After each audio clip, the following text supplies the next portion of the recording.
but I think uh, I would prefer to make it more interactive. So rather than me speaking for like an hour, I think what would be more interesting is, to pose questions at every point, so that we can all learn together. I don't think there is any one of us who knows everything. We're all experts in our own way. Those of you from various parts of the world, you are experts on those areas of the world. It's expertise is not just about, research or academy, but also just about having lived experiences on certain areas and certain issues. So, I hope that pattern will work for everyone. And as I was telling Sop early on, it's a bit late here, so I couldn't stay in my office to do this event. I had to come back home to do it so that I wouldn't be coming home too late today. So, pardon me in case you see, any of my family members passing by. Um, so I'll jump right into, I'll try to share my slides if that is okay.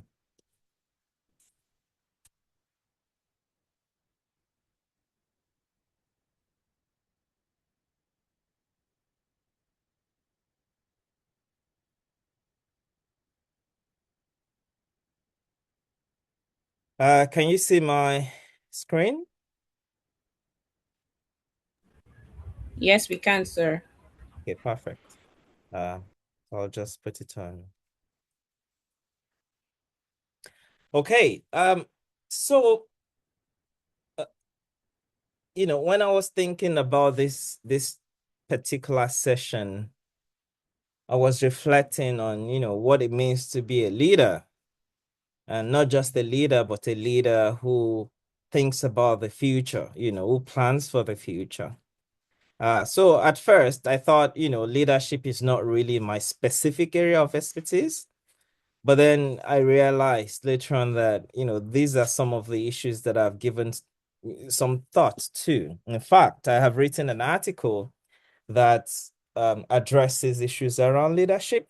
So today I'm going to draw mainly from the article that I just mentioned, which is published in the University of Lagos Law Review back in 2020. So that article is based on um, two guest lectures that I delivered, one at the University of Ibadan and the other at the Obafemi Awolowo University, Ife, both in Nigeria. So I break my discussion today with you to five parts. So first is I'll cover I'll summarize the objectives and outcomes of our session today, and then I'll move to um, defining a clear personal leadership vision and direction. How do you do that? After that, we will talk about planning for emerging opportunities, risks, and future trends. How do you prepare yourself basically for the future and in alignment with whatever personal leadership vision and direction you set for yourself? Then we will talk about how to kind of be more strategic in the way that you plan and in the way that you execute your plan, right? Um, in thinking long term and planning long term. And then finally, I will briefly give you the reference to that article that I mentioned early on for your further reading whenever you're free. So let's start with the first one. That's the objective um, of this session and the outcomes that we expect. So the objective is to help you think ahead, prepare for change, and lead with a clear vision um, for the future. Then the outcomes, there are four key outcomes. First is to define a clear personal leadership vision and direction. The second is to identify emerging opportunities, risks, and future trends. The third is to apply strategic and long-term thinking to decision making. And finally, to demonstrate strength and confidence to plan and lead initiatives from self to community levels. Now, I do not take credit for all of this. These were things that were given to me by the organization. So I literally copied all of this from their documents, and I wanted to be as specific as possible and to make sure that whatever I say fit into what they hope to achieve, what the organization hopes to achieve with this bootcamp, with this training. Um, Now, I decided to structure our discussion today based on those outcomes. So we will now go into each of the four outcomes. Those are going to be our topics or headings for our interaction. Okay, so let's start with the first one, defining a clear personal leadership vision and direction. Um, you'd see that there are some keywords here. First is um, leadership vision, personal leadership vision, and then the other is direction. Um, but I mean, these are words that could mean many things. So I thought we should try to make it more relatable. So I posed some questions to you. And I would love to get some reaction to this question. So the first is, when you have options, what are you going to decide and why? Um, so since this is a leadership event and an event, involving lots of people who are building their careers and thinking of what to do in the future. So let us take the example of career options. I am a lawyer, so I will be using examples from the legal field. Apologies for people who may not be interested in that. But you could really apply the same reasoning to other fields, to whatever career you're planning. Now, if you have the following options, which would you choose and why? So the first is a practicing lawyer who makes up to about $300,000 a year. And that's really good money, right? I mean, dollars, right? So that's making $300 a year is really good money, is very decent. Wherever you are in the world, you know. The second option is an in-house corporate lawyer. So a practicing lawyer, by that I mean, regular lawyer who works either as a barrister or a solicitor or combines both of them. And I've been very fortunate to practice law as well. But the second one is being part of an organization. So like in a company or an NGO, and then you serve as their lawyer. So imagine working for like an oil company or um, an agricultural company or a cement company, the Dangotes of this world. So you serve as their lawyer under that second one, and you make about $500,000 a year.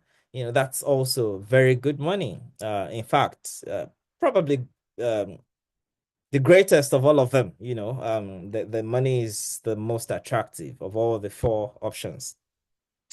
Let's move to the third option, working as a government lawyer, making about $80,000 a year. So in this case, you're working with government. You're not working as a private practitioner, as in the first option. You're not working in a company such as, Dangote Unlimited, as in the second option, but rather you're working with government, whether the local level, local government or state government or provincial government or federal government. As some of you might know, government workers are not paid very well.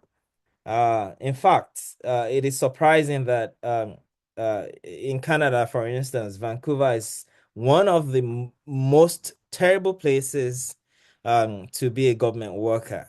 People get paid as low as like 50,000 Canadian dollars for really major positions, like senior leadership positions. So assume that You're working with government as a lawyer making $80,000 a year. So we're a bit generous here. And then the final option is working as a law lecturer or professor making $100,000 a year. So basically you're an academic, right? So they call us different things around the world. Um, in Nigeria, the cadre starts from like assistant lecturer and up to professor. In Canada, everybody is a professor, assistant professor, associate professor, full professor. In the UK, we combine both titles. In some universities, you have lecturer, senior lecturer, and so on and so forth. Other universities, you have assistant professor, associate professor. Some other universities have some weird combinations, but you get the gist. You're working for like a university. And it could also be you're working for like other kinds of higher institutions, such as polytechnics, colleges, and so on and so forth. And now you're making about $100,000 a year. Now, to my question, when you have these options, what are you going to choose and why? So I'd love to get some reaction to that. A couple, maybe two or three.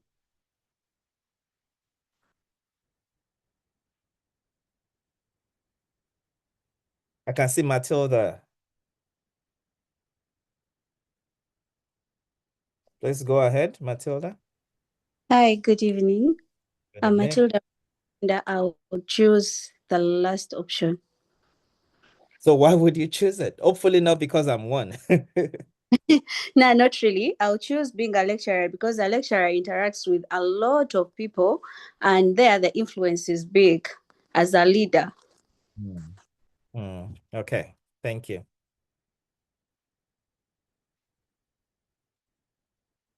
Anybody else?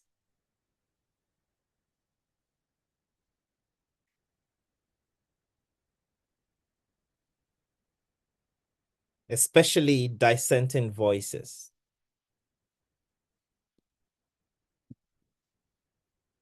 Guys, someone in the chat.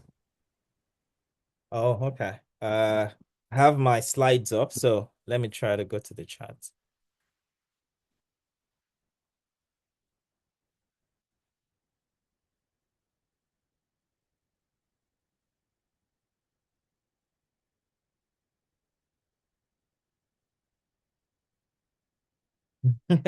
Of course. I see someone said option one because I can make more. Another person says government lawyer. From that position, I can move to a higher position. Excellent. Um, yeah, you can see some key ideas here, right? So Matilda talks about influence, the opportunity you have to influence a wide range of people and organizations and actors. Um, and then Jibril talks about money. You can make a lot of money if you choose option one or option two, right? Um, and I see that Jibril is raising his or her hand. Are you raising your hand? Or maybe it's a legacy hand. Anyway, feel free to jump in if you were raising your hand. But we have three key examples to draw on, sort of limited data, but we can reflect on that. I see Ifunaya also has a comment. So they say that I would choose to become a law lecturer or professor because I enjoy teaching, mentoring, and shaping future professionals. So here again, influence, right? But also passion, what you have passion for. Okay, so even though the salary is lower, Ifunaya says the opportunity to make a lasting impact and contribute to knowledge aligns more with my personal leadership vision. Excellent. Okay. Um, so thank you everyone. I mean, we have a sort of sample to work with. It's not statistically significant, but it is helpful to reflect on some of the key themes from these contributions. So we've had, ideas around influence. That's the strongest one that has come up from these contributions. So where you have an opportunity to influence others, then you may decide to choose a job based on that, or choose a career based on that influence that you will have. Another idea that has come up is you may choose a career just because it's going to pay you a lot of money. And, to be realistic, money is good, right? Money makes you, money can make you influential to an extent, right? There are some places you won't still be able to enter, even with your money, that someone in government or someone in the academy will be able to enter. But money gives some level of influence and affluence. I think Jibril said, please unmute me so that I can talk.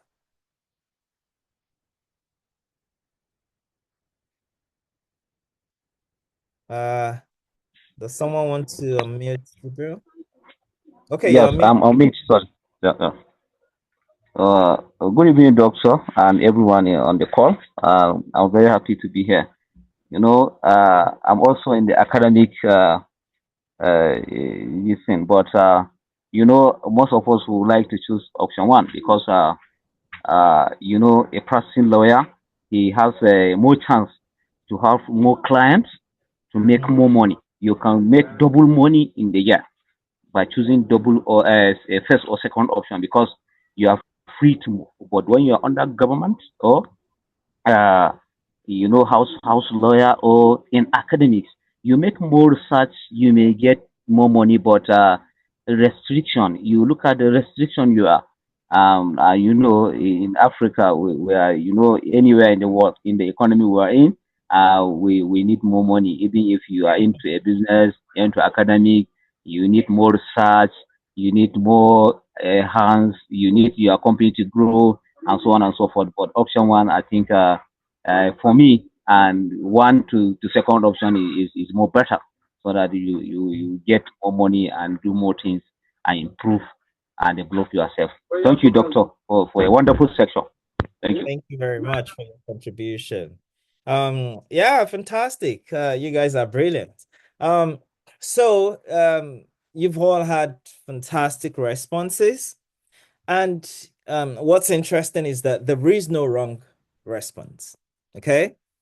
Um, the response that is right should depend on individual context, individual circumstances, right? But there is something that is fundamental that can help you in making a decision on which one is right for you, right? Everything we've been talking about, all the themes that have come up, whether is to make more money, to have more influence, to pursue one's vision for the future, to have more connections, to advance to a higher position, get better promotion, and so on and so forth. All of these things should be influenced by one key variable, and that is your values. Your values. Your values. So, pursuing, as much money as possible, that is a value.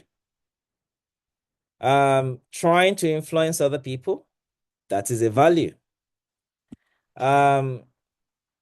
Trying to do what you love, what you are passionate about, that is a value. Seeking to advance to a higher position, to get promotion in your career and choosing a career because of that, that is also a value. Now, I don't want to get you into sort of the scholarly sphere, the sphere of academic debate. In that sphere, there is a debate about which is more basic between values and worldviews, right?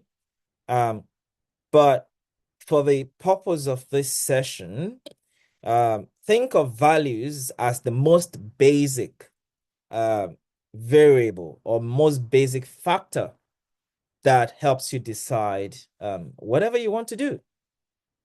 All right. So when you're making a decision, my strong advice would be to think of your values. And you may be surprised that initially you might lack clarity on why you're making a decision. But when you think about your values, it then helps you to be clear about why you have made your decision. And I will give a specific example, personal example. Uh, I've been told that we're allowed to bring in personal examples and personal stories to illustrate our points. Um, so I at some point in my journey and in my career, um, a lot of the decisions I made were mostly informed by the opportunities I had. And of course, also I'm a strong believer. So by the influence of God in my life and, the Holy Spirit in my life, because there are times that you make certain decisions and you actually don't know whether it's the right decision. So that having that higher authority direct you will ensure that even when you make decisions you are not sure about, eventually everything will work out for you good. Okay. So back to my key point about my own experience. When I uh went to study law, um, I wasn't too um I wasn't too impressed by sort of law as a profession. In fact, I wasn't really I wasn't one of those people who have been dreaming about becoming a lawyer, all their life. I just studied law because partly because my parents talked about it, but also because it was something I could do. I could take the courses that they needed for law. I think that an alternative area I could have specialized in was mathematics. Because at some point I really enjoyed mathematics as an undergraduate, but also as a secondary school student. Um, all this to say that you can see that there was no structure to some of those decisions I made. Also, when I went to study law at the university, Um, well, at that point, I already started, enjoying research. In fact, so I made a decision that I was going to be a legal academic rather than a practicing lawyer. But again, it wasn't clear why I was making that decision, right? It was just kind of spur of the moment. It wasn't like carefully reasoned. And when I finished my undergraduate studies, I practiced law for about 4 years. Again, I enjoyed it, and it was fantastic. I um I enjoyed some parts than others. So, for instance, I enjoyed doing the research, going to office in the morning, going through my files and heading to court and coming back again, drafting those legal documents. One part I didn't enjoy at all was going to court and finding that, maybe the court is not sitting, or, something has happened to my case and the court wouldn't hear that case on that particular day. I just saw it as a massive waste of time. Um, Also, um, I didn't enjoy the fact that um, at that early stage, it was tougher to build trust, right, with clients. Because in legal practice, when you build trust with clients, it just takes time to build trust. And I appreciate that you've talked about trust in this session. So the time it took to build trust with clients, unlike big law firms where the names alone would attract clients and clients would be more relaxed. I went into a partnership to start my own law firm. So it was a bit more challenging to build the trust that I needed with clients. So yeah, we had a few fantastic clients, but that's also how I came into this area of research that I'm currently working. Now, to summarize what I've been saying, you can see that there was no particular structure in the way that my career evolved. So I would credit, the hand of God for directing me.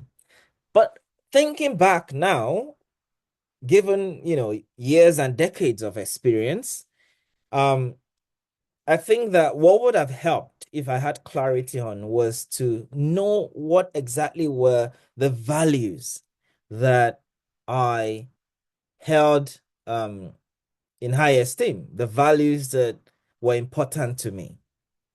So even though I couldn't articulate those values back then, now that I think about it and that I know better, I realized that there were certain values that helped me make some of the decisions that I made. For instance, if I had stayed in just legal practice, I would have been making much more money than sort of starting over again and then going to do a master's and then trying to get into the academy, which took several years, before becoming a lecturer and all that.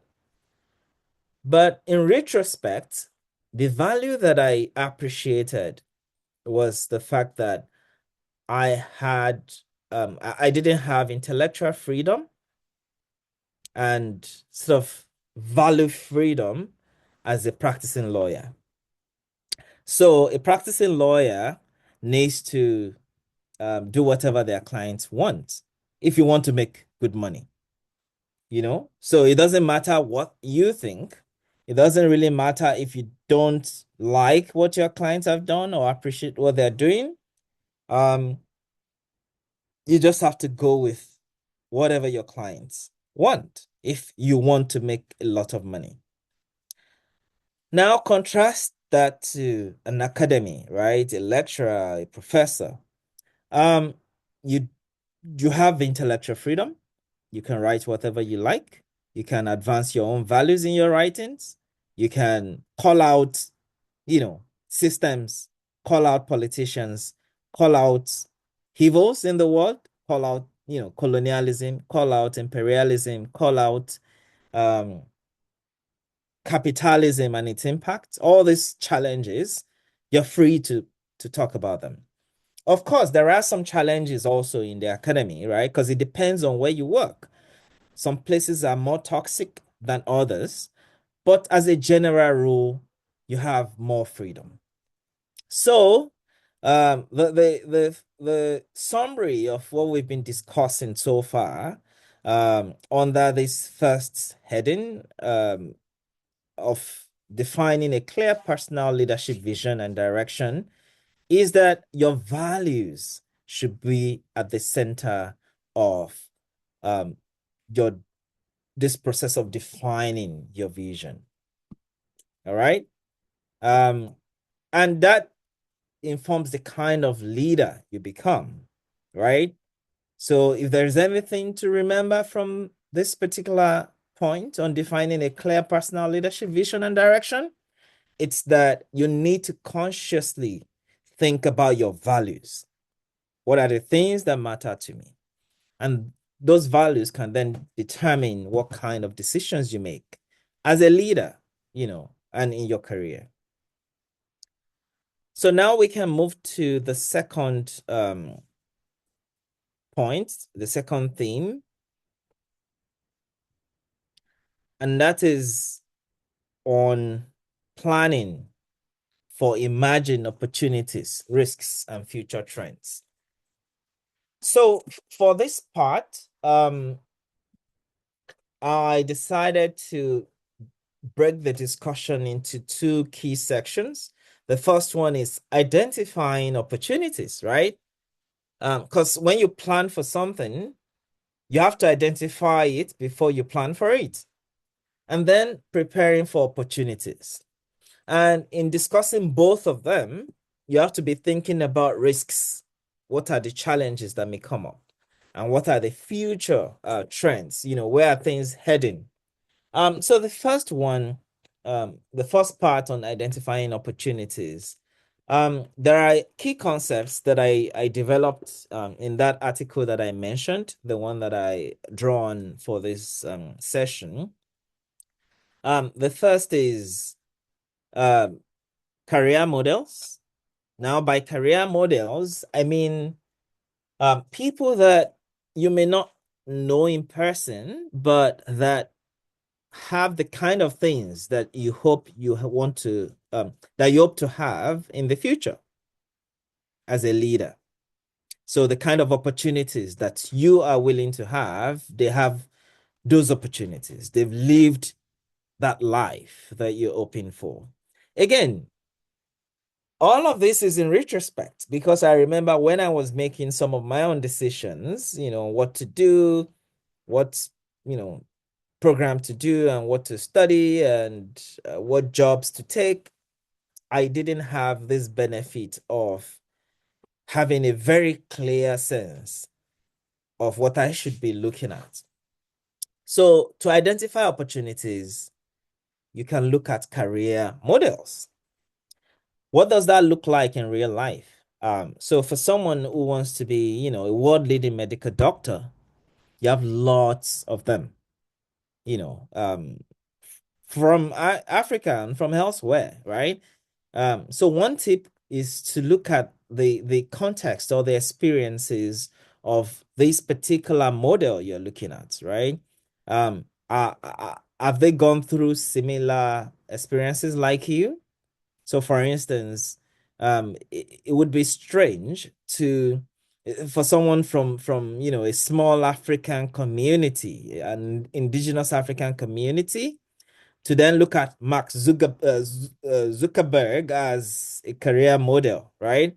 Um, Not because they shouldn't dream of that, getting that kind of opportunity, but because you have very radically different circumstances. Maybe you've been in a community where you don't have power regularly, or um, you have to farm, you have to do a lot of things in the house, and so on and so forth. In that kind of circumstance, looking at Mark Zuckerberg is crazy because you just don't share similar circumstances. So, what kind of mentors should you models rather should you be looking at? Be looking at models that share some experiences with you, maybe from your country, from your community, and so on and so forth. These are people you can relate with. You can relate with their experiences. You might have faced similar kinds of challenges, right? And therefore, it is easier to understand how they have arrived wherever they are, how they have taken advantage of the opportunities they have, and so on and so forth. The second concept under this theme of identifying opportunities is that you can also look at career mentors and hear from career mentors. So career mentors are different from career models. Career models are, people who are distant. Maybe you've read about them, but you don't really know them.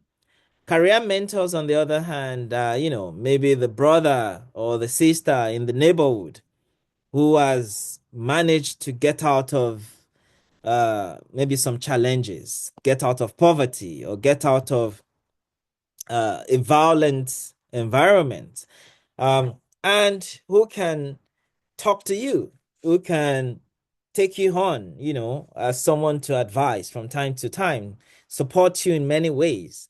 give you advice on the steps to take, and the things you need to get to where you're hoping to go. In fact, career mentors may not even have what you are hoping to get. So, for instance, they may not have reached the level that you are hoping to reach, but they may know people who have. They may have the information, for that. They may know the kind of leader you want to become. They can give you examples, but then relate those examples to your particular context. They can also advise you from time to time. However, something I would like to caution on is when you have a career mentor, um, don't always think of what you can get from them. Always think of what you can also contribute to their lives. How can you make their lives better? You know? Um, so to give you specific examples, so as an academic, I've had students write to me from different parts of the world, from Brazil, from, Africa, from North America, um, asking for advice, but also offering to, serve as my research assistant for free. Um, I often say no just because, there are also regulations where I work in the university that I work for that try to prevent sort of taking advantage of people who are less um, opportuned, especially in like some sensitive parts of the world. Um, but I've also said yes to some when I can. So, for instance, when I was at the University of British Columbia, I appointed a number of research fellows and research assistants from around the world who supported our work at the Lee Institute Network for Africa, but I also supported their careers. So, for instance, I got grants and paid them money to attend our conferences. For some of them, I wrote reference letters for them for, jobs and for visa applications. In fact, there was a guy that I wrote a reference letter for to get permanent citizenship in the United States, and he got it. I've also written for another person who tried to get permanent residency in the United Kingdom. So, I mean, these were ways to connect without this the being one-sided, right? Because if you need someone's help, you need the help of your mentor. uh don't think of it as one-sided relationship. Think of how you can contribute something to their lives as well. In fact, it can be as little as just offering to help them read something they've written and provide feedback. There can be so many other things, right? Depending on your circumstances. So keep that in mind, because that will get you very far. Another point, the third point under this first theme of identifying opportunities is reading career literature, or just literature generally, reading stuff online, reading things on the internet, on career blogs, on social media, and so on and so forth. You can find opportunities, as I'm sure many of you know this already, so we shouldn't waste time on it. You can find many things online. And also, don't when you're aiming for an opportunity and you find, people who can help you, potentially help you, don't shy away from reaching out to them, even if you don't know them. It may not always work, for many reasons. One of the reasons is just people are extremely busy, you know. Some of us do, like, we have multiple jobs at the same time. You're an academic, but you're also sitting on like boards, NGO boards, and you lead research center and you have big projects that you're managing at the same time. And I'm giving these examples from my own experience. And I have to also supervise PhDs. I have research assistants, and I have to manage all of these things. So that means that sometimes, people email me and I'm not able to get to the email. I often try after a term, maybe like after a semester, when things calm down a little bit and I don't have to teach and do research and travel for conferences, go to, events and so on and so forth. I try to go to my old emails to see if I've missed anything, but I'm pretty sure that, there are emails that I've just not been able to get to. And that leads me to my next point that when you try to reach out to people, maybe you find them through the internet, on websites or wherever. If they don't respond, please follow up with them. Give them some time. I'm not saying follow up in like 3 days, because that may actually turn some people off. Give them like 2 weeks, 1 month, and then follow up and be kind in the way you talk to them as well. We should all be kind to one another. Sometimes people may not react just because they're under stress, right? And don't forget that um it's not careers we have. We also have other things. We have family, we have service, we have things that we so like this one, right? This is a service for me. But we also have like other personal life things that going on, Maybe you are reaching out to someone. You don't know if they're sick. You don't know if their family members are sick. You don't know if, they have personal challenges. So always put yourself in the shoes of the other person. Again, this is going to take you far in your leadership journey. So we've now talked about all the 3 points under identifying opportunities. Now, how do you prepare for opportunities? And so far, we've also talked about some risks, right? Things that you should look out for, things you should be careful about. So now let's move to how do you prepare for some of the opportunities you're looking at and hoping to get. Now, I have 4 points under this. The first is, and you'd see that for this point, I have question marks, right?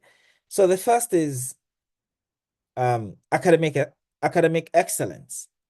The second is research experience. The third is work experience. And the last one is leadership experience. I mean, there can be a variety of experiences, but these are the 4 that I find that are very, very relevant to a lot of people. And the exact kind of preparation you need and what you should pay more attention to depends on your circumstances, right? So to give you an example of someone in law, right? If you want to practice law, academic excellence would be important because you need a good grade to get into, big law firms. But if you don't want to go to big law firms, you can still get a good grade, right? So I didn't go to any big law firm. I mean, I was about to join one in Lagos. I went for the interview and, it went well. But I traveled from far to Lagos. I traveled from like my sister's place in Ota in Nigeria to Lagos. And when I was going back in the evening, I I got home and I felt sick.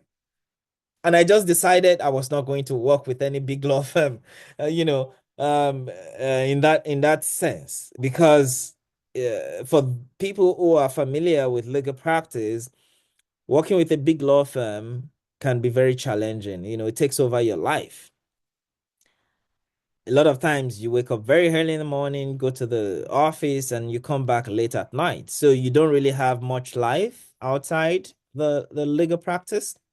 So that was the point I decided I was going to, go do a master's and start my own law firm, a smaller law firm, which I did, moving to another part of Nigeria, Ibadan. So going back to my points on academic excellence, it doesn't hurt, okay? So get the best grade if you're still in school, and if you're out of school, you're doing any other program, maybe a master's program or a PhD program, try to get the best that you can from the program, okay? Because it doesn't hurt. There might be situations that it doesn't help, but it doesn't hurt, okay? Now, again, we're talking about the example of a legal practitioner, someone who wants to practice law. Research experience, the second point, may be relevant, but not as seriously as some other careers. You just need to know basic, research, be able to read, cases, be able to read statutes and other sources of law, interpret them, and you should be able to find your way around facts of a case, right? So these are basic kinds of research experience that someone who wants to practice law needs. Work experience, that's the third one. I mean, this one depends on the stage, right? If you're a brand, new lawyer, just out of law school, you want to start a practice, nobody would ask you for too much work experience, but you can still get some important work experience. For instance, you can do internships while still in the university. If you're out of the university, you can also do internships with law firms, depending on the type of law firm you want to work for. Try to do the internship wherever you want to work. If it's another career also, you want to be an engineer, then try to do an internship with an engineering firm, or try to volunteer at an engineering firm, and so on and so forth, right? So work experience would help, of course, but it depends on the stage of your career. The final one is leadership experience. Now, this is probably the most difficult because being a leader means you're able to inspire other people. It's not about forcing your opinion on them. It's not about, trying to make them do what they don't want to do. So it can be a really tough job to be a leader. And sometimes you have to sacrifice to be a leader. And I'll give you one concrete example. So while I was at the University of British Columbia, and I agreed with a colleague to create the Lew Institute Network for Africa. One of the issues we had at the beginning was, one of the issues I was really thinking about was how was I going to motivate people to volunteer for this project? Because at the time we had no money to pay anybody. I mean, eventually there was a time that, we had grants and we could give people stipends. But at the very beginning, we had no money to pay anyone. So we just wanted people to volunteer. And we had our first meeting, like a town hall where members of the university came. If I remember correctly, we must have had like over 80 people attend. And we had, discussions about what we're going to do and how we're going to go about it. One of the things I immediately noticed was that people came with their own agendas, right? They just saw this new research organization or new university organization that will focus on Africa, and people wanted it to do what they already planned to do themselves, but didn't have the platform to do it. So there were people, who wanted us to do things beyond research and engagement. They came with all kinds of ideas, which was fine, right? Because we were at the beginning and it was the place to have those types of discussion. But we also had our own agenda because we mainly wanted it to be a research and engagement platform, a platform um, to influence thinking and influence policy and bring people together to interact on African issues. Um, and at that time, it was the only network on Africa, research network on Africa, um, at UBC, and one of the few in Canada. So, how then were we going to overcome this problem of incentivizing people to volunteer? And then a crazy idea came to mind. I decided to offer um, every member of the steering committee, and we were about eight, I think, at the time. I decided to offer all of them the position of co-chair. So in essence, you have an organization that has 8 coaches. Um, some other people might not want to do that, right? Because, I put in more work. I spent hours and lots of money to get the organization started. Um, I served as the coordinator, but I didn't mind making everybody co-chair. So basically, some of my co-chairs, when you see them elsewhere or on their CV, you would assume that they made similar level of contribution. But that was a sacrifice I was willing to make for the organization to work. And it worked, right? So as a leader, those are the types of decisions you would have to make. Temi, your Yeah, slides are not showing fully. they're not showing. They are showing, but Oh, yeah, it's like down. Okay. Can that's you see it now? yes. Yeah.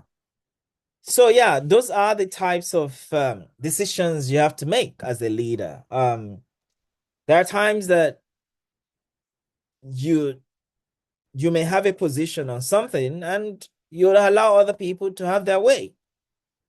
So, some of you can check out, some of the things we did at the Lean Institute Network for Africa.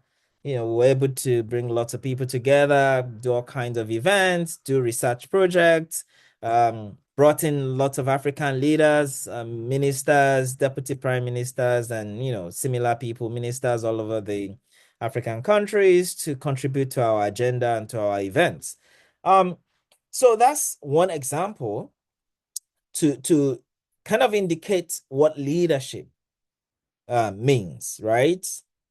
Now, going back to that second point on how do you prepare for opportunities, we've talked about 4 key kinds of experiences that you need.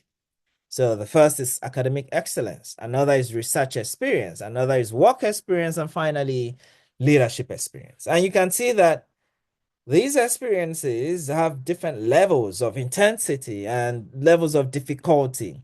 In my own experience, leadership experience is the most difficult to gain because of what it requires to be a leader.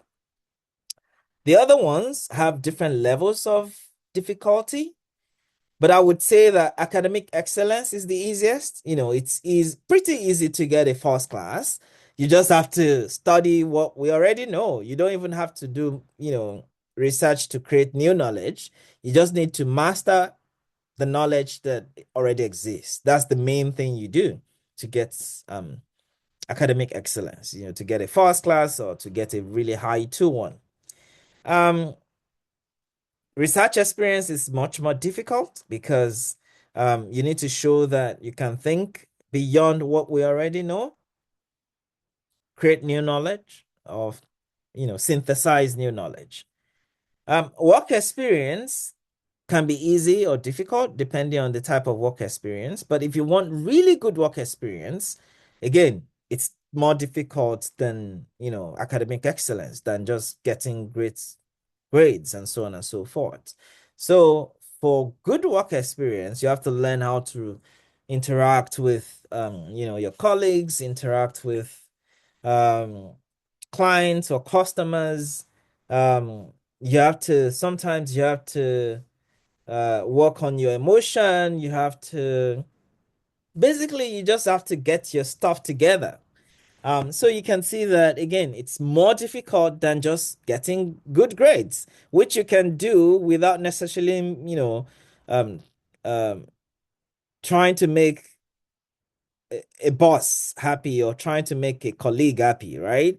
Um, so while I was at Ife, where I had my undergraduate degree, um, I didn't really have like any lecturer that I was I could have called like a mentor or anything. I just tried to get good grades, and I did, right? So this tells you that academic excellence is probably the easiest. Okay. Now, going back to how to prepare for opportunities, it depends on exactly what you want to do, the type of leader you want to be. All right. If you want to be, for instance, an academic leader, you want to be a professor, you want to be a research director or whatever, you'd have to master all four because getting those opportunities mean that you need some really good grades. It doesn't have to be a first class, it doesn't even have to be a high two one, but these kinds of grades are going to make your life easier. They are going to make things faster. Um, but you also need research experience, to get good opportunities, things like scholarships, right? Because they look at that kind of experience. If you want to do an internship or you want to serve as a research assistant, they are going to look at your research experience. Anytime I go through PhD applications, or so I used to serve as the director, as a graduate program director, and I used to have to review PhD applications and master's applications and make decisions on admission. Um, I rarely looked at anybody's grades because I just didn't care about the grades. At that level, I wanted to see your research experience. What usually stood out, the candidates that usually stood out were the ones who had some kind of publication.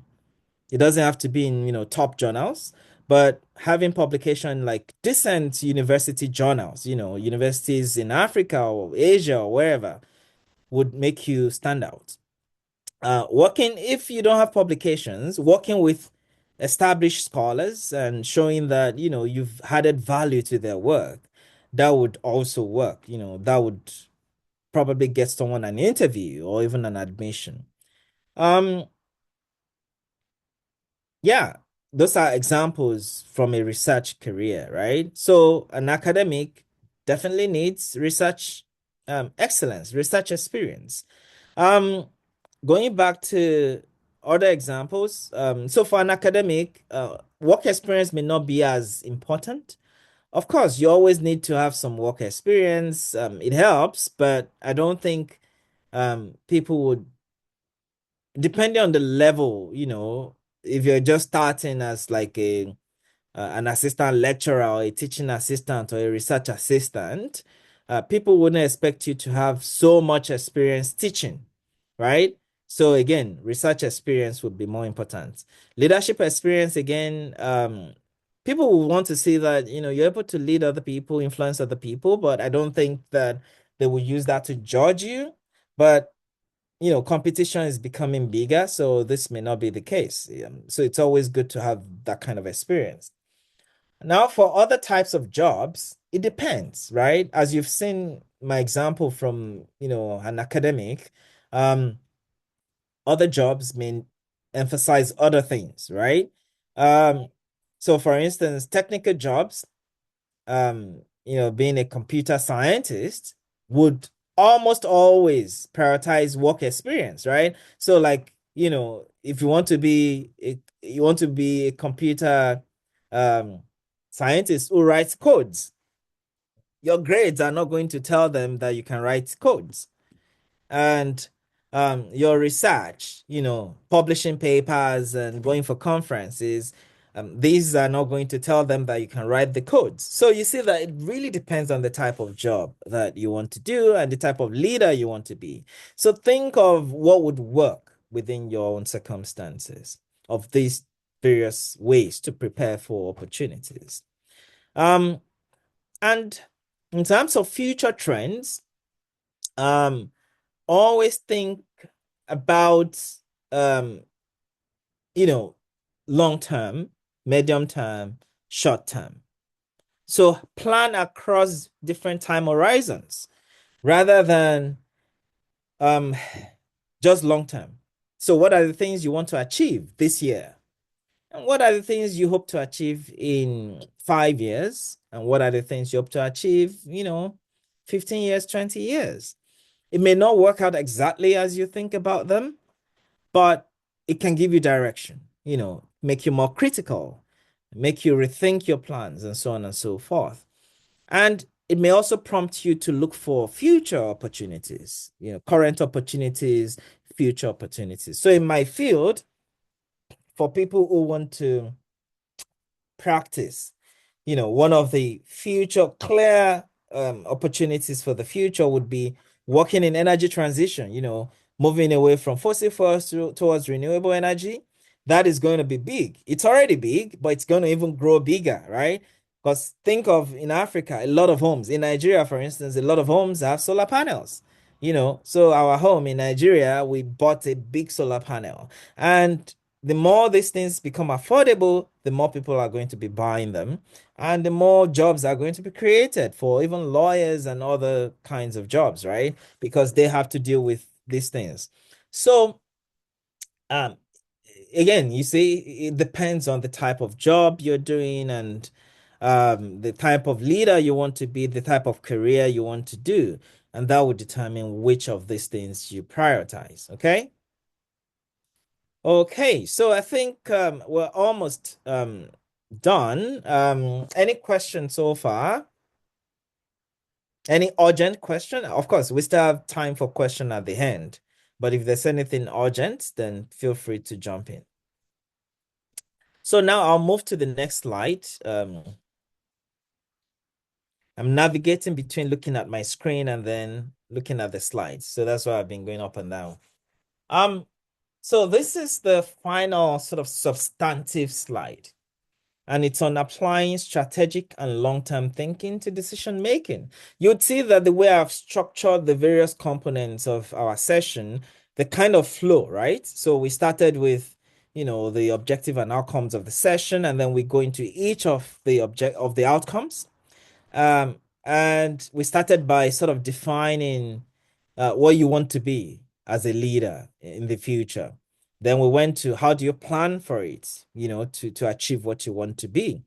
Then finally, how do you plan in a strategic way? So there's a difference between, just saying, oh, I'm going to do this and I'm going to do that and having all these plans and being strategic about it, actually breaking them into small chunks, achievable things that are not just going to be dreams, but things that are going to motivate you to continue to move on.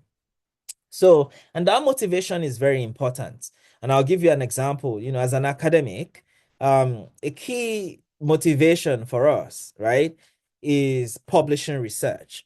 So anytime you publish an article, it motivates you, it empowers you, because you feel very happy about all the research you've done is now out there, especially when, organizations are interacting and other colleagues, researchers are interacting with your work. It shows that your work has some value, and that motivates you in the short term.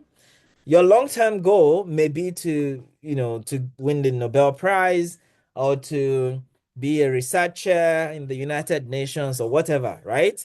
But that is still a long way from where you are. So small wins then help you to keep going, all right? So that's what I mean by breaking your plan and your future dreams, your leadership journey into small chunks. Now, there are a number of tools that can help you do that.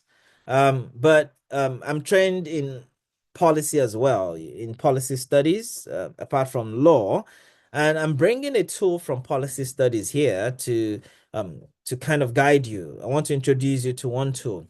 So it's called structured decision making, and you can, go on Google to read about it. So it's a way to structure how you make your decisions.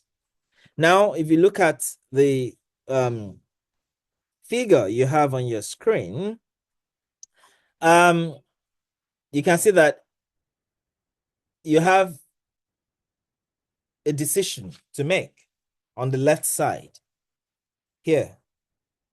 This is where you decide. But how do you get to that decision?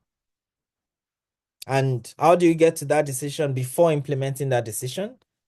You go back to the context of your decision. So, whatever you want to decide, what are the factors that would affect that decision? If you want to become a scientist, or you want to become an engineer, or a medical doctor, or an influencer, what are the contexts for that dream? That takes us back to the earlier point we make about what would be the factors in the future. What are the trends in the future? So that's part of your decision context. For instance, someone who wants to be an engineer and then goes on to focus on petroleum, right? We know that the world is gradually moving away from petroleum. So in 20, 30 years from now, if you want to be a leader in energy, you won't be thinking of oil, right? Crude oil. You should be thinking of renewable energy and energy efficiency and other kinds of technologies that are helping us move away from fossil fuels. So that is a context. In this case, your context is the transition that is already happening. And that should be factored into whatever concrete plans you make for yourself. So that's decision context, the first one. Now, you need to set out your objectives and how you measure those objectives. So again, let's use that example of someone who wants to be an engineer in the energy industry. Now, your objective and performance measures can vary. So for instance, your objective may be to be one of the leading engineers in energy transition. And how do you measure that? Because measuring it will help you know whether you're making progress on that. One way to measure that is to say, okay, by 2030, I should have an internship experience in energy transition. That is very concrete, right? You can say, okay, when you get that experience, you know that you're making progress on your plan. But also, when you're making that plan, remember that things could go a number of ways. So think about alternatives. Think about other directions you could take. So maybe being an engineer in energy transition may not work out. Are there other alternatives still in that energy transition? Maybe even if you study, energy transition engineering, or you do internships in energy transition engineering, if you don't get a job as an engineer, maybe you can still get a job as a technician in that same industry. But also consider, what will you be sacrificing to make that journey? So those are things you consider under alternatives. Then think of consequences. So if you decided to specialize in energy transition, again, using our same example, what are some of the consequences of that? So one popular consequence for those of us who have been in sort of this energy transition space doing research, one of the consequences may be that you won't get some types of jobs. Because once people associate you with energy transition, with environmental protection, there may be biases against you. So to give you an example, when I was trying to decide where to get a job, I went for an interview at a university where someone kept insisting that the oil and gas sector was receiving subsidies mainly to transition away from fossil fuels, which is not entirely true. But the person is pro oil and gas. They are passionate about oil and gas. So I knew that was not the job for me, right? So these types of things are things you need to think about early. And those are consequences of whatever decision you make and the alternatives to those decisions. Think of trade-offs. What do you need to sacrifice to achieve whatever you want to achieve? So to be an energy transition engineer, does that mean that you're going to be sacrificing your passion for content creation? I think, that's a very popular thing now. So what are the trade-offs for your decision? All right. Think about those early so that, you're making this decision systematically. And then finally, make your decision after considering all these things that we've talked about, and then implement your decision. Now, this is not the only way to go about it, but this is useful because it gives you direction. All right. It shows you clearly how you're making progress and whether you're making progress and so on and so forth. So I think I'm going to stop here. This is the article that I was talking about early on. Feel free to look for it. I sent a copy to the organizers, so you can reach out to them if you need a copy of it. I mean, it's mostly geared towards people in like legal professions and fresh graduates, but it has insights for people across, fields. Thank you very much for your time. And yeah, I hope some of this will be useful for you.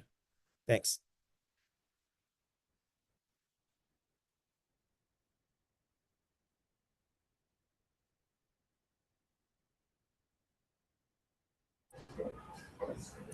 All right. Thank you very much, sir, for that wonderful presentation. It was more than a presentation, it was more like a training that I don't know. I can't add quantify it with a figure at all Thank because you. it's a Yeah. lot. It's a lot. Can you help me to stop sharing? Sorry. Um, or do I need to do it here? I'm trying to see, but it's not showing me option to stop sharing. Yeah. Uh, Let me see. just showing me share. Let me click on share and see if it goes away.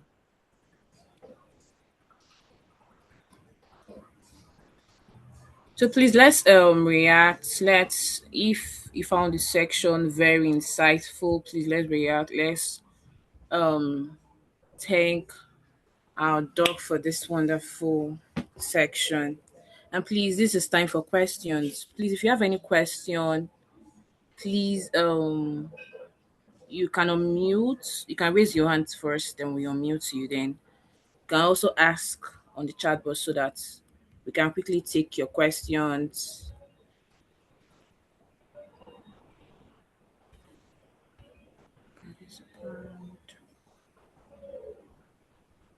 Any question, any clarification?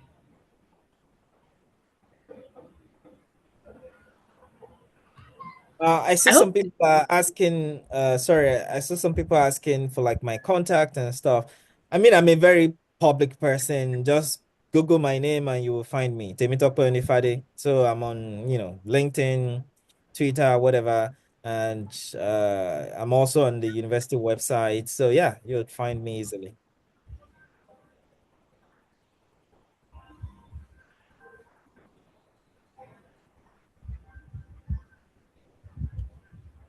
no question.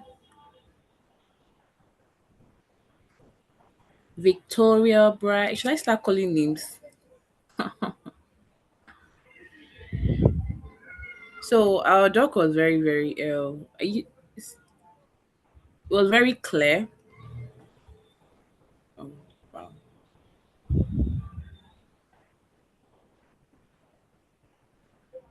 So if there's no question, then one person should share with us what we learned. That should do justice. There's a question from the chat.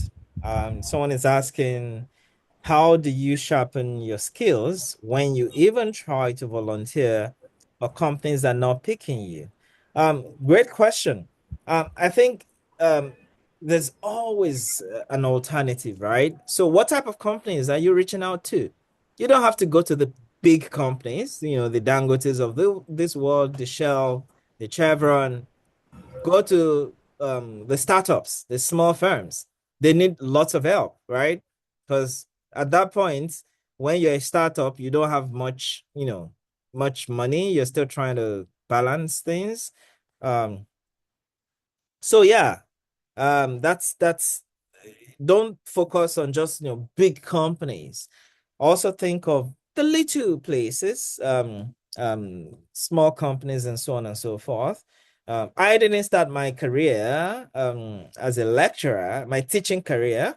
While I was practicing law, I decided to, in addition to doing a master's, I also decided to teach at a post-secondary tutorial, so all these tutorials that people do to get into university.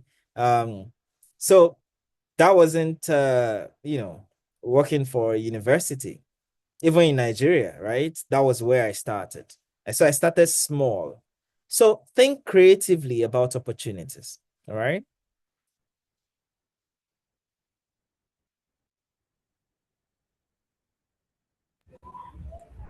Please, if you want to ask question, just do by showing raising your hands down on mute. So Ibrahim, ask a question.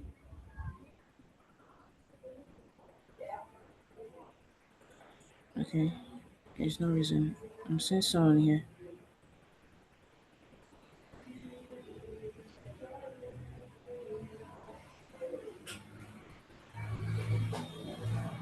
What happened? Yeah, you're muted, Bazishia. I don't know if I pronounced it right. Yeah, thank you. I've really learned a lot. Thank you for the opportunity, and thank you so much for impacting in some mindset in us. I really love the part where you said we need to prepare for opportunities, and I was listening very keenly during that session because I was very interested. And the angle you came from actually blew my mind because I didn't think I needed research skills and all of that in preparing for opportunities. Usually, we are always thinking in one direction. Well, me, I can speak for myself. I'm always thinking, okay, so if I want to be a leader, I'm just thinking, if it's an academic leader, I'm just thinking I need to learn more, but you open my mind to several other parts I need to prepare for. So for me, my question is, I know you spoke a little about it, but my question is has to do with how a leader can handle like difficult people and how we can manage our emotions as leaders. Yeah, if you can throw more light on that part. Yeah, thank you very much. Great question. And I mean, there is no easy answer to that question, right? Because there are lots of variables. It also depends on your own personality. Some people find it easier to be more accommodating than others. So you have to understand your own personality and then build your reaction based on your personality. But something that I find that works really well is try not to respond to things immediately if you have the option of doing that. So, for instance, someone sends you an email that annoys you, don't respond immediately. Take a couple of days if there's room for that. If there's no room for that, take a couple of hours. And the other complementary strategy is try to put yourself in the person's shoes. Assume that, this person is difficult, maybe not necessarily because of you, not because they have something against you. It may also just be they are going through a really tough time. you know, they they're struggling at work, they have, some sickness they're dealing with, they have some frustration and so on and so forth. So don't assume that it's because of you or it's personal. And that leads me to the third point. If it's a working relationship, treat it as work. So maybe think part of my job is to get people who are annoying. And then that helps you to deal with it. I think I'll stop there because there's another person raising their hand. I hope that helps. Uh but Bazishel. Oko, go ahead.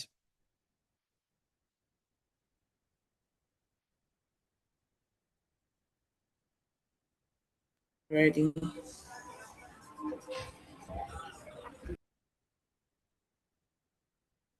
Okay, so I'm trying to. What's this? Okay. Yeah, I was trying to unmute, but it wasn't working. But yes, you mentioned starting small. That means you are going to be working under leaders. You are going to be um interacting with people who are already maybe probably where you are. So how do you also handle um the relationship with people that are already where you are? How do you um handle that relationship Mm. with your leaders? Yeah. Yeah, another very good question. So basically, how do you handle your relationship with people who are already where you're dreaming to be, right? Where you hope to be?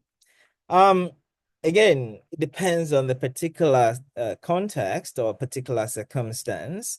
But one thing that I find always helps is humility. Almost, everyone is willing to um give someone who is humble a chance. So they see that you're not trying to uh present yourself as what you're not. um you're always appreciative of their help. um I think they will be happy to accommodate you. But of course, there are times you come across people who just are difficult and wouldn't. In those cases, maybe you need to think of an alternative, right? Don't forget that the world is very big, and this also applies to, like, applying for a particular job. Don't forget that when you're applying for jobs, you only need one job. You need just one place to say yes, right? So try others.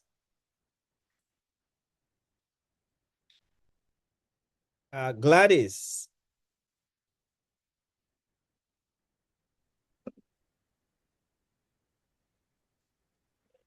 Good evening, Doctor. Thank you very much for the presentation. It was quite helpful, though I had to skip some parts because I was in a busy environment. Okay, so from the place that I learned, one of my take home was that I should try putting myself in the shoes of others. Yes, that was my take home. Why? Because I'm a person that loves assuming a lot. Like probably for instance, I may send someone a message, probably the person did not respond. I'll just assume that maybe this person I'll just look for one reason or the other. So that was actually my take home.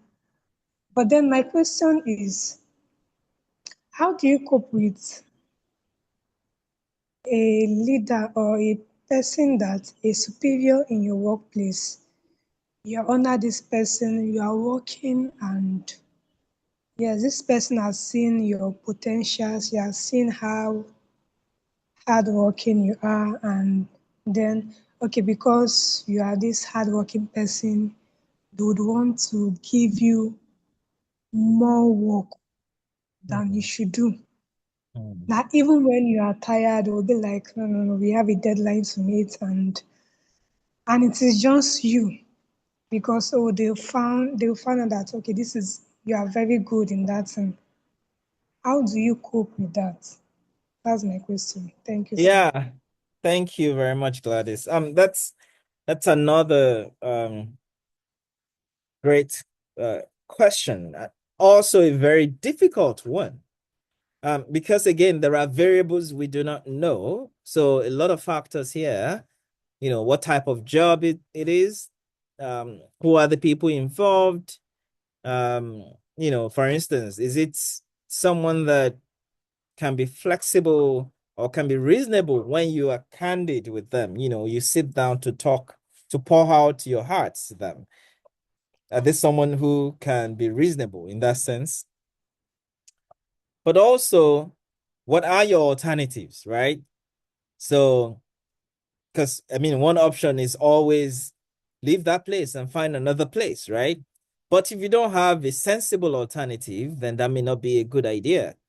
So there is no easy answer to that question. I think it depends on the particular circumstance. But just speaking from my own experience, what has worked for me has been to be candid, to actually be very direct, but respectful. So to give you an example, there was a time I was doing a research project, and someone was supervising me. And then I sent them email, in like 3 months, they didn't reply. And then I sent them a draft of what I was doing, and they didn't like it. And then they gave me more work and more work. And I just had to, at some point, I had to send them an email, a very detailed email, very respectful email, acknowledging their help, with my career, but identifying what their fault has been, how they have their decisions have made it difficult for me to do my project. So that's the kind of approach I have taken. But again, not everybody is comfortable, being very direct and but I think once you're respectful, people will appreciate when you're honest. And I mean, this has worked for me multiple times. So that's still not statistically significant, but it's an example. It's a reasonable sort of data to work with. I can see Bright, Ubo raising their hand.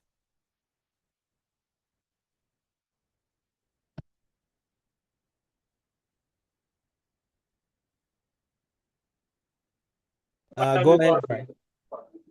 Okay, good evening, sir. Good evening. Yeah, thank you very much for your session. It was really insightful, and I must say that teaching with experience, because I have had to learn from your own experience. I think teaching with experience is something that myself. Okay, I would like to invite, and that's why I try to show up and show in and then give my best. My question is on the humility aspect as a leader, because currently I work in a place where I don't know how to put it. Uh, I wouldn't say it's hostile, but you know, in my workplace, I try to be as humble as possible. Okay, and I try to lead in the best possible way that I know I can, infusing humility and all that. But at the same time, okay, people around, even my colleagues, they try to want to use that against me. Okay, workloads, uh, trying to do some certain kinds of things just because they know that yes, this guy is so humble. So the question now is that how can one infuse this, okay, so that these people don't ride on you, so that people don't take advantage of you, okay, so that people don't play over your intelligence and then they try to make you feel less of yourself because most of the times it wants to make me bust out and say what these things you people are doing, it doesn't really sit right, it doesn't make sense. But because you want to lead a certain kind of life that uh, you want people to see that, okay, you want others, maybe your junior colleagues, to also learn from you, but then the seniors are trying to ride over you. So how do we as individuals, how do we infuse this into our daily life and then going around it, sir? That's my question, sir. Yeah. Thank you. Thank you very much. Right. That's a great question. Um, yeah, so I think some of the things we've been talking about are relevant here. Um, of course, lots of variables. Who are these people? What is their personality? Are they open to candid conversation? What are your alternatives, right? If you, for instance, refuse. Um, but I think again, what my work is giving them a number of chances. So for instance, they've done that first time, second time, you give them indirect signal to let them know that, maybe you're not happy with what they've asked you to do. So for instance, maybe the first time they give you the instruction to do something that you're not meant to do, you do it right away within like a couple of hours. The second time, make it 3 days. Third time, maybe don't even reply to their emails for like a week. And then I think they're going to get the hint. If they don't, because there are some interesting people like that, they don't get the hint, you then may have to resort to actually just talking to them honestly. Yeah, and hopefully, the along that spectrum of options, something works, and you don't have to resort to like leaving that place. But there are situations that one may have to leave that place. If your contribution is not being appreciated, you already have lots of work experience. You have things to speak about to show that you have been going above and beyond. So if any of those, end up not working, you may just have to leave and get an alternative job. Um, I mean, but that also depends on various contexts, right? So where you work, the city, the country, do they appreciate talent? Do they appreciate prioritize talent over things like, network or connection, right? So yeah, lots of factors to consider, but I would encourage that spectrum of reactions, which hopefully will set them right.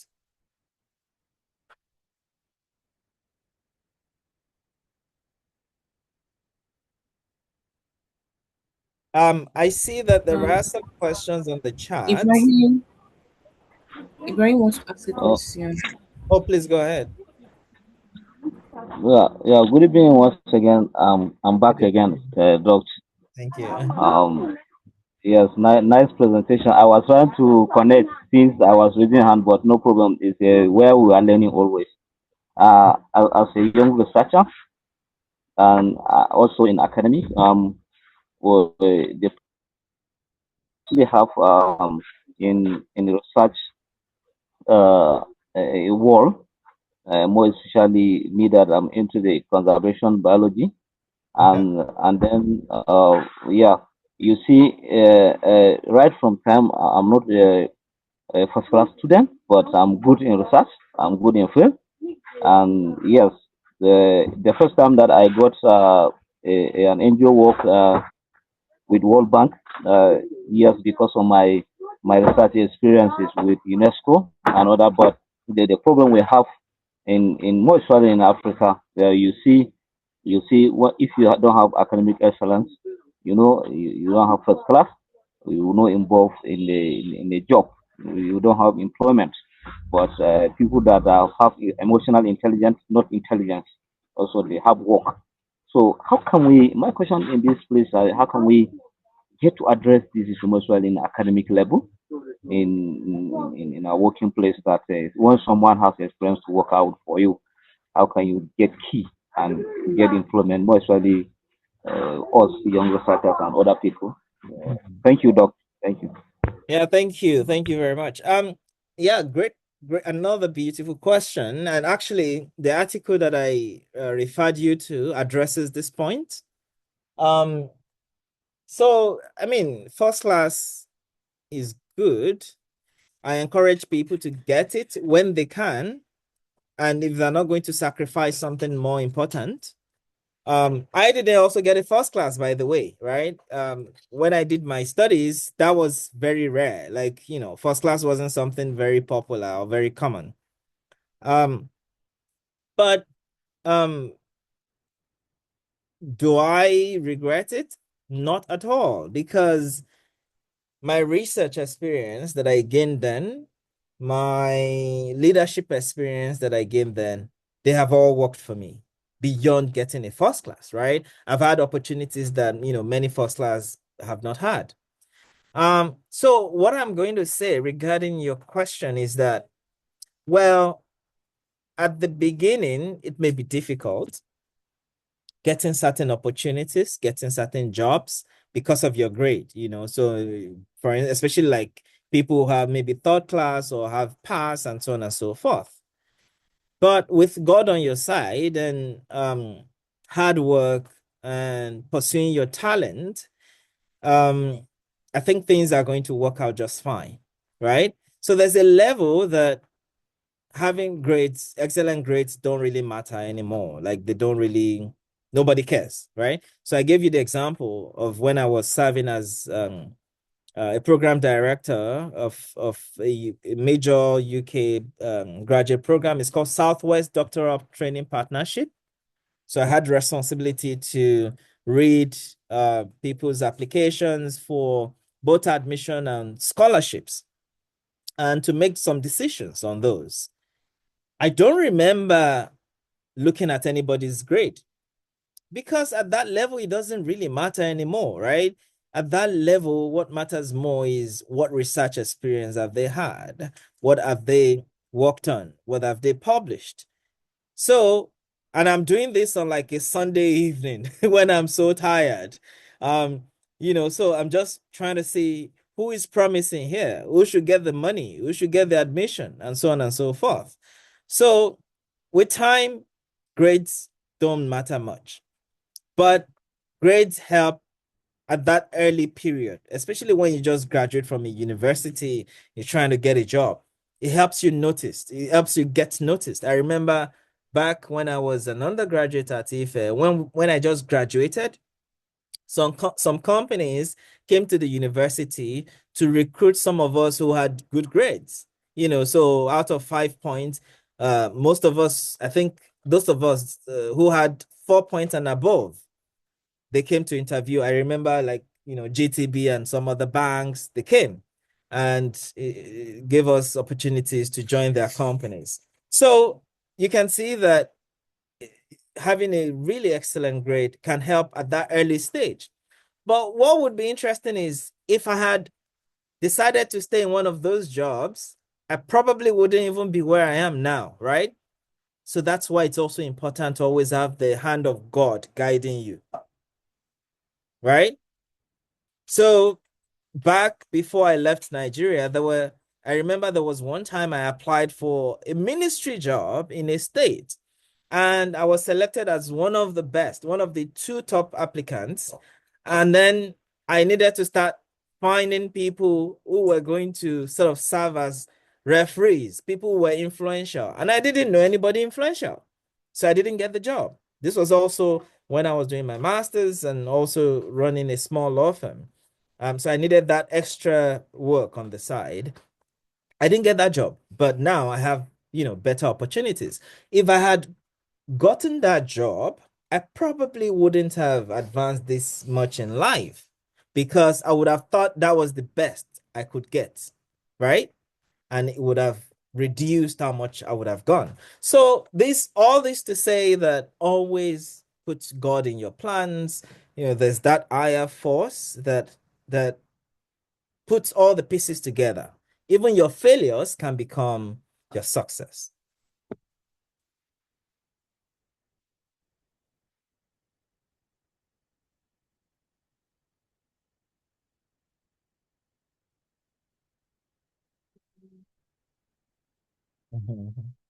Yeah, thanks, Mr. Kaindi Karisa. Yeah, I mean, we can talk better about getting involved in your curriculum development. You can always get me online. Just Google my name, Temi Onifade. My email is on my university website, and then we can talk better. Yeah, Madam Moderator, I think we're probably at the end of the session, but I think there are some other questions. If you can send me those questions, I can then message with, answers to send to the people asking the questions.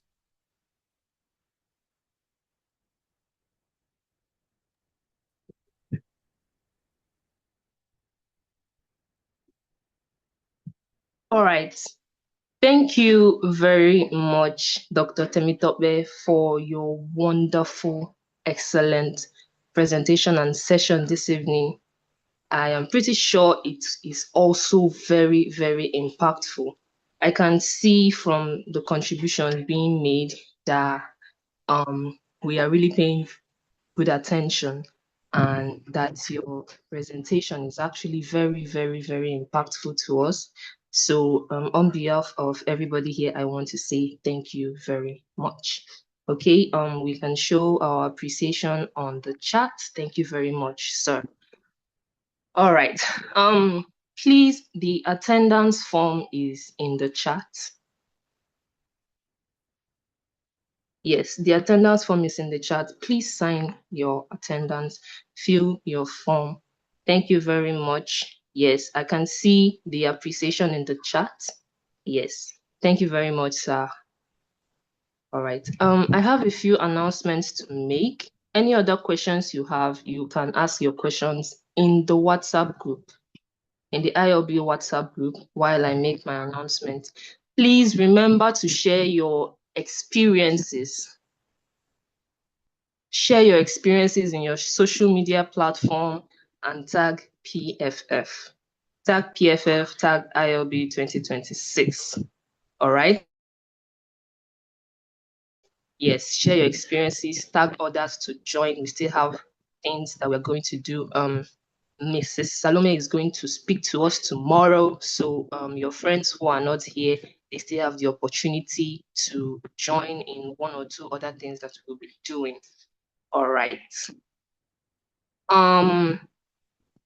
We have our monthly webinar series on the 22nd of this month. Please mark your calendar to join. It's only for 1 hour. It is only for 1 hour and it's just as impactful. You have seen how loaded our projects are. You have seen how loaded our packages are. It is the same thing for this monthly webinar series. Do well to join us on the 22nd. It is only for 1 hour. The link is in the chat. Also, we have our African Women Leadership Forum and Fellowship. It is for women. Like I said yesterday, it is specifically for 24 women. It's already ongoing, but you can still tap into the grace when we release the snippets on YouTube. If there is anybody in Abia State, Aba, who is available, See Your Future From Now, which is another project that we are doing, is calling for volunteers.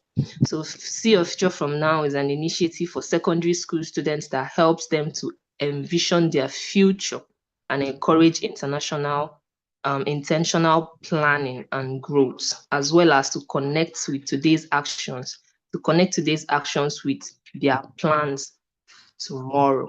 So it's an initiative that we do for secondary school students, especially SS2 students, to help them to know how to make the proper decisions for their future. So if you are available in Aba, in Ife, and also you can help us virtually, but we mostly need people on the ground. You can apply, you can contact us and apply for volunteering. And there is also an almost entirely virtual role that is open for volunteers. If you are good in copywriting, you're good at copywriting, video editing, graphic designing, voice acting, storytelling. The PR department of Precious Fountain Foundation is calling out for volunteers who would do these things. It is almost completely virtual. So most of the things we'll be doing is online. It is not limited by geography. Wherever you are, you can join us, you can volunteer. So are we still following? Are we still following? All right. Yes. Okay. So remember to tag a friend. We are still doing our tag a friend challenge, tag a peer challenge. So you can do that on WhatsApp and you can do that on your social media. Remember, we'll be acknowledging the most active people. I have been seeing a lot of people that are consistent with us. That is very, very wonderful. That is very, very good. So that will be all for today. Always ensure to reflect on what you have learned and try as much as possible to build new habits from what you've learned, because you become what you do consistently. Build new habits, have this change of mindset and change of lifestyle. That is how you become what you want to be. All right. With that, I say thank you so much once again, Dr. Temi, for your wonderful presentation. And thank you very much for everybody who has participated yet again today. It is wonderful having you, and I hope to see you again, same time, same place tomorrow. Any other questions you have, please ask your questions in the WhatsApp group. All right, that will be all today, everyone. Thank you very much for participating. Enjoy the rest of the day.